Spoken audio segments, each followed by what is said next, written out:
آشفته حالم کردم، جانبی خورشید تابانم بود.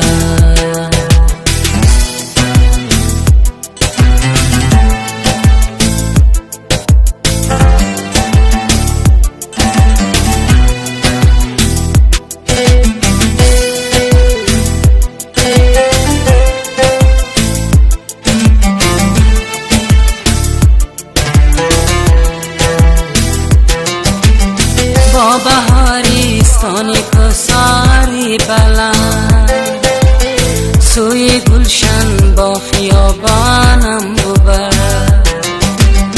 حله های کساران ملک من، طرف گل باغ و بیابانم بود.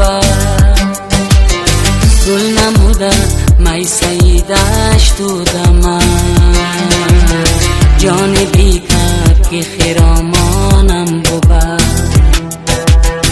آفریدگار و بوستانم بود،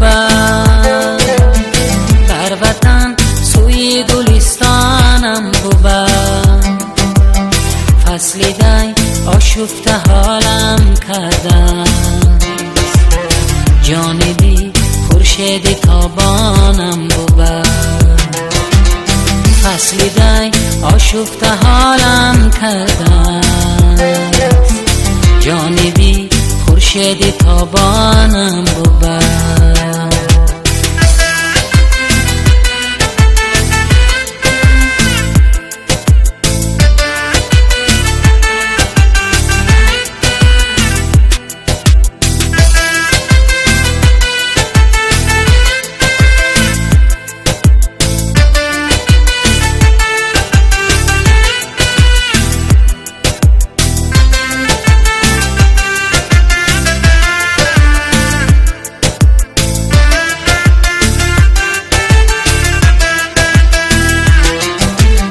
جنتی روی زمین می بایدم، پیش پایی آل سامانم بود.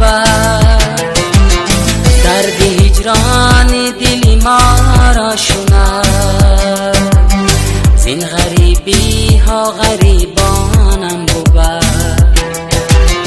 تا ببوسم خاک پاکی محرمش، بر کناری مادری جانم بود.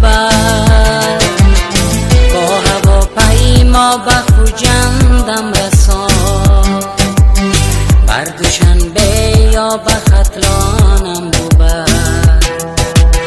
دل همه خواهد که آید بر چمن، تاجیکان را تاجیکستانم بود. آفریدگار و بوستانم بود، بر وطن سوی گلستانم بود. فصل دی آشفته حالم کردم،